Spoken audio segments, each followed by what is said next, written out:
សងវេគុំតន់ច្រណែននឹងអ្នកសក់ខ្លី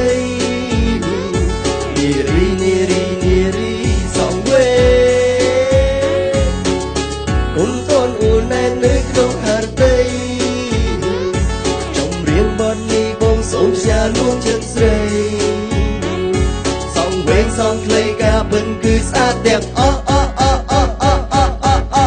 សំខាន់ចិនស្មោះទេណាពិសេ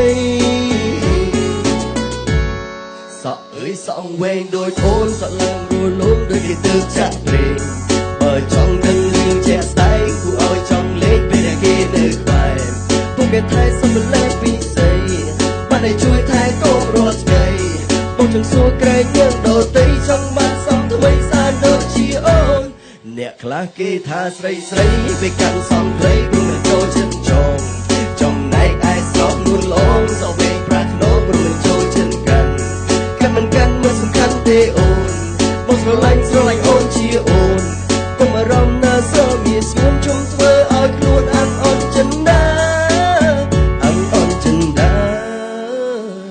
នារីសងវេគុំតន់ច្រណែននឹងអ្នកសក់ខ្លីនារីសងវេ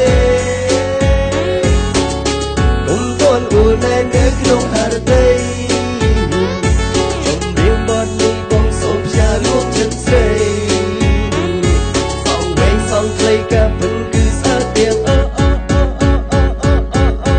សំខាន់ចិត្តស្មោះទេណាពិសេសសំដីដែលពួកបងធ្លាប់បាននិយាយនោះអីសវែងសងខ្លីបងមិនដែលថ្មីទេសំខាន់ចិនស្មោះរបងស្រស់មាសមេសំខាន់បេះដូងអូនមានចន្លោះចិត្តស្មោះឲ្យបងទេចំណេញមកមិនខ្ពស់តែកំពុងមកវាគ្រាន់សំដីបងផ្អែមស្ដាប់យួនមិនតលាន់អូនកុំដើរលឿនពេកមានអ្នកណាគេតាមអត់អូនអើយមើលរៀងអូនទីក្រោយ38 26ព្រោះតែស្រីចង្កេះរៀងរាវឲ្យគេសៀវជើងដៃជុំគ្នាថ្ងៃនេះក៏ចាំគង់ជានិស័យក្រឡេកឃើញស្រីចង់និយាយម្ដង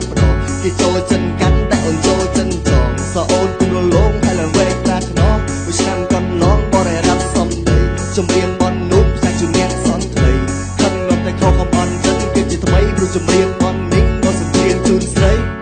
នារីសងវេ